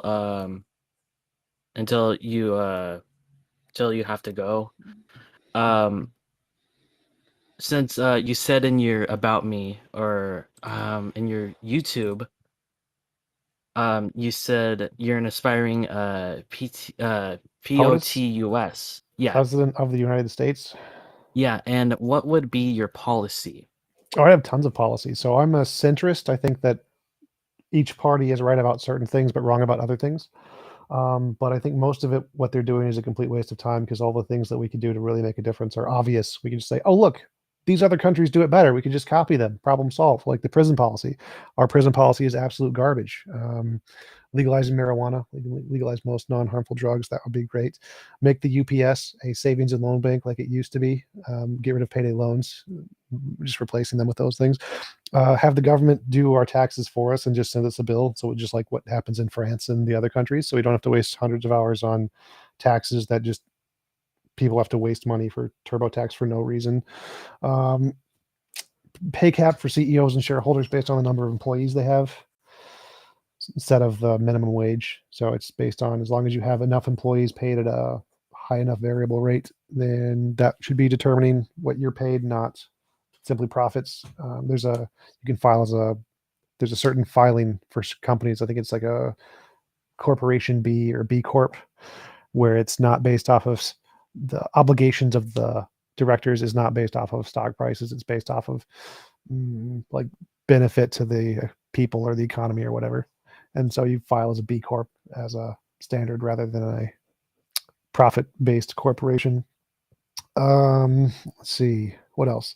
Education, I do a voucher system. Voucher-based education has been proven to work significantly better in other countries. Like the top 10 different countries in the world for education have like mostly voucher systems. Single-payer healthcare, that's been proven to work in most countries extremely well, better than the American one, which is garbage. That's the stuff on the top of my list. Oh, get a new credit score company that doesn't take your points away for looking at your score or applying for credit cards for the bonuses. If you pay off your bills, you shouldn't lose your credit score. All the crap that's just taking advantage of poor people. I just need to end that. Right. Okay, that's an interesting answer. And going back to the questions now, the evolutionary argument against naturalism from Botinga, we were wondering about bridging the gap, since if these contingent facts can be proven through predictive hypothesis, that will be problematic, because our way to verify their predictive ability would be through survival-based purposes from the original. From the person who originally asked the question. Well, my objection to the evolutionary argument against naturalism is that not all of your beliefs can be made false by evolution. So it doesn't matter how good for survivability they are. Literally, evolution can't make you imagine a round square. It can't do it. So there are some beliefs that are true independent of whether or not they're products of evolution. And that's what solves the evolutionary argument against naturalism problem. That solves that. The next thing is then, are we rational to believe beliefs that can predict the future? And the answer is yes. But that's separate from the evolutionary argument, because as long as that is based on the ones that can't be wrong, I think therefore I am, or whatever, then you can get to rational beliefs beyond that. But that's separate from the evolutionary argument. Okay. Next question is, what's your response to the open question argument as a moral naturalist? The open question argument, G.E. Moore's open question argument. Well, since mine, I don't have oughts, like as I mentioned with the previous guy, is something moral because you ought to do it, or ought you do it because it's moral? I agreed with his answer, that is, you ought to do something because it's moral. So once you know a set of facts, that this is the set of facts that something is moral, that tells you that you ought to do it. And GE, the open question argument is, well, here's some set of facts, and what is it that makes this moral? And because I'm a moral naturalist, it's correspondence to reality. There is some fact of reality that makes it moral. It's not some analytic abstract like what GE Moore is saying, that it's some other set of properties. So the analytic definition of morality based off of some set of abstract properties wouldn't work. I think it's a law of physics. Like, does this correspond to this law of physics? And that's how you answer the open question arguments. It's a thing in nature. It's a literal physical thing. Right. So, going back to the sex example, you mentioned that if they woke up within a decent amount of time, you wouldn't shoot, then it'd be fine. But what's the cutoff, since that can parallel pregnancy, meaning that the child will eventually leave the body? Is it 1 hour, 1 day? Is it more than that? What's the symmetry breaker? The doctors decide. So I'd leave that up to the experts in the field of what determines that, not me. So I'd say if you're going to be trapped there for several months, yeah, you can definitely kill them. Like, if it's longer than the time where you'd stop being able to get food and starve to death, yeah, you'd be justified in killing them. So it'd be several days probably. But if you, let's say you had a way to get food or something, then that would increase it to more. So I just leave it up to the experts, the doctors, the lawyers, the legal system. Okay, interesting. So, I'm scrolling down slowly. I don't want to miss a question by any chance. Okay, so what 5 books would you recommend for us to read?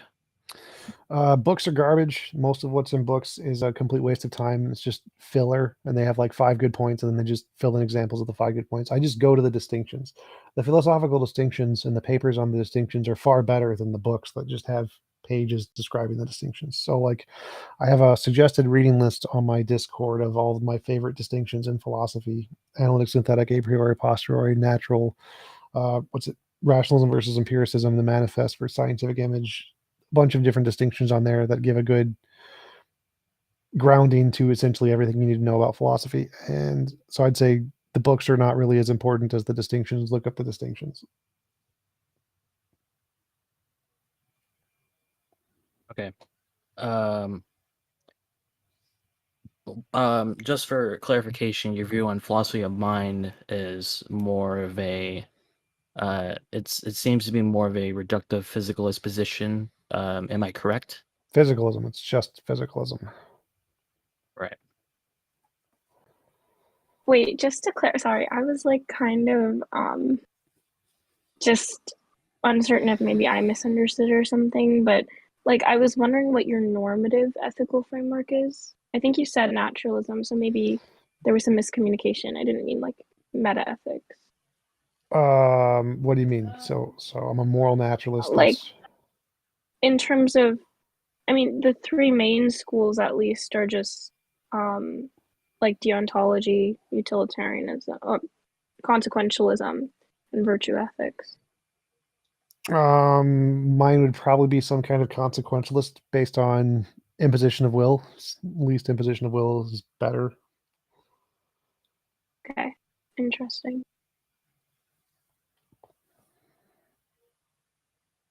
Okay, so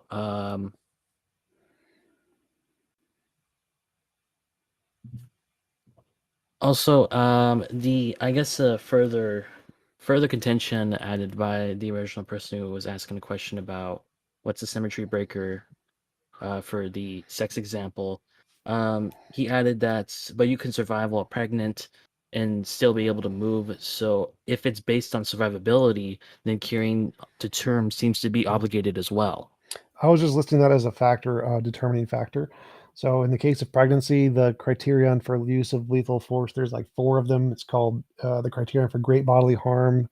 There's another term for it. And the 4 criterion are like 1, risk of death. That one's not really a big concern. The other ones are permanent scarring and disfigurement. And I forget what the other 2 are. But of the 4 criterion for great bodily harm and use of lethal force, pregnancy qualifies as 3 of them. And you can just literally find the legal documents that describe what they are and why it does. And it's literally just written into law. There are a number of legal cases that actually went through this. The survivability thing was irrelevant to that was just an example of what would be the determining factors and whether or not you could lose lethal force in that case.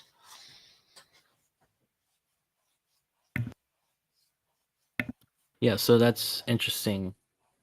A question. Another question is, what is the title of those 4 were again? Those 4. The criterion for use of lethal force is called great bodily harm, and there's 4 criterion for what those are. And if you just Google great bodily harm, they should be listed.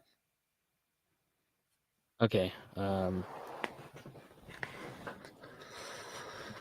right. Yeah, he's found it.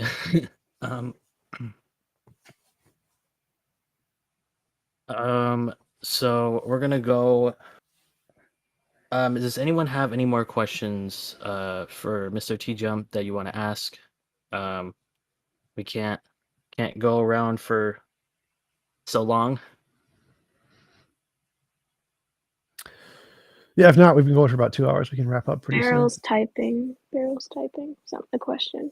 Oh, we're about like 30 minutes from 2 hours. Is that right, Mr. TJump? Oh, I came in earlier for the debate section, so I've been here for Yeah, about he 2 was hours. here at like 9, I think. So we can wrap up in a little. I think we can just let Joel and Barrel ask like their last questions or whatever. Right. Okay. Real quick before I continue on those questions, real quick, what do you think is evidence? Anything that can differentiate imagination from reality. Okay. Seems to be the same definition from what you said in your server before, so I like the consistency.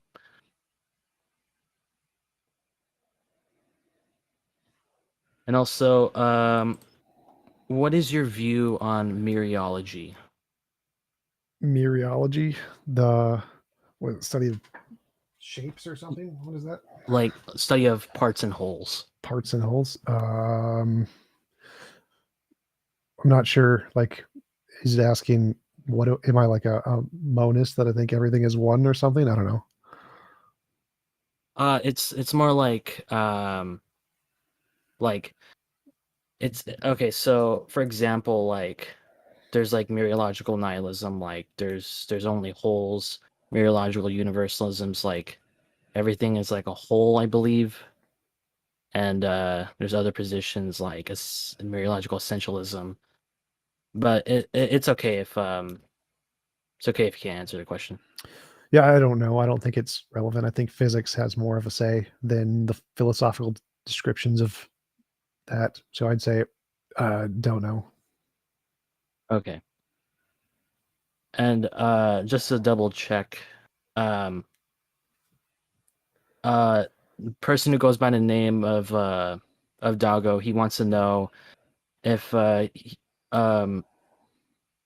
can DM you a paper and summary of the paper for an interesting argument for the principle of sufficient reason. Sure.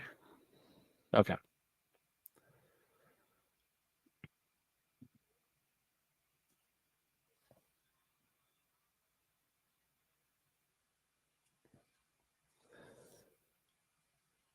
All right. So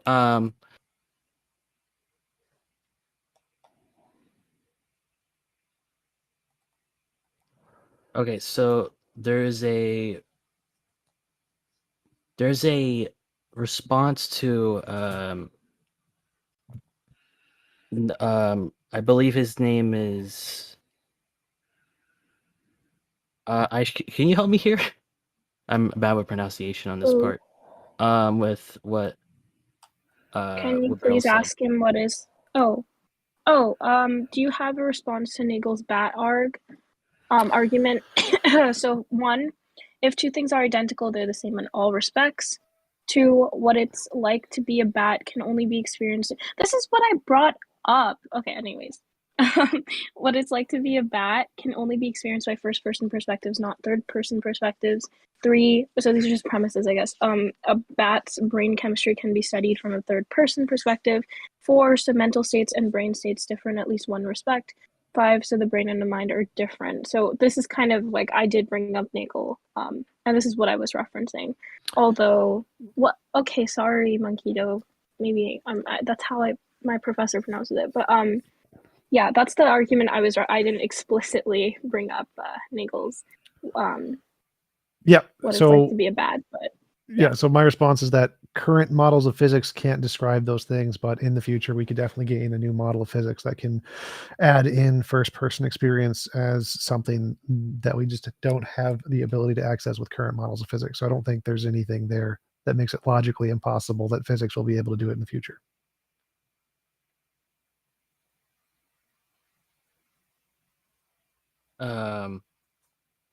Another fun question is, if you're gonna dye your hair again, what hair color are you going for next? Whichever one people pay me to pick. Ah, okay. Also we do have one other question. What are your thoughts on whether one can know, like whether or not one can know if you exist independent of sensory experience? What if you exist independent of sensory experience? I don't know what that means. Yeah, Like, that's the question. like you are the experience. Maybe just sort of, yeah. like something has to produce kind of the empiricist experience. view, right? Well, Because if you, I don't know exactly what it's do you asking. believe? Like, I don't. It's So- like if you exist outside of your experience, is he asking like, does literally nothing exist but your experience, kind of a thing? Sort of, but like, are you are you defined by your experience in the sense that, like, just to ask a question, like, what do you believe thoughts are, since you are a physicalist, right? Yeah, I think it's a chemical process in the brain, but like the cogito kind of a thing where my epistemology starts is just I am the experience, and so it doesn't make a classification one way or the other what it's made of until far later down the epistemic rabbit hole. Yeah, exactly. So since that experience, so he's asking basically if we can be reduced to sensory experience or experience in general. Okay, the question is simple. Devoid of the senses, touch, smell, taste, etc., can one know that he exists? Yes. So thoughts, like if you like a brain in the vat, you could be a brain in the vat and still know you exist. You just have illusory experiences. So you could have thoughts, and thoughts are a kind of experience. If you had no thoughts, then probably not. Yeah, that's interesting. I mean, I think that's all mostly, unless anyone has any last things to add. There's a couple more questions, and then I think we can just wrap this up finally. So, do you have a degree? No, I audited classes because I didn't want to spend money, and I started my own business, and so I had no fear of not hiring myself. So I decided to audit and not pay the $50,000 for no reason. Okay. And how much would it cost to shave your head? I don't know, $100. That'll work. Okay, fair enough. And last but not least, we're gonna leave this as like the last question, and then we're gonna wrap this up. So, the Cogito assumes an I. So, how would you solve this?